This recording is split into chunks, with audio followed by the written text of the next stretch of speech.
Hi everyone, welcome back to this channel. In this video, I'm going to show you how to type on a picture in Google Docs. So here I've already opened my Google Docs. Maybe you'll find in it someday where you want to type on a picture in Google Docs. So here I'm going to show you how to do that.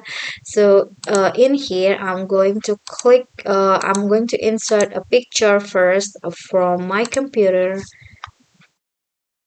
Okay, so let's say I'm gonna put this image, and first I'm going to resize it to make it smaller that you can see it clearly.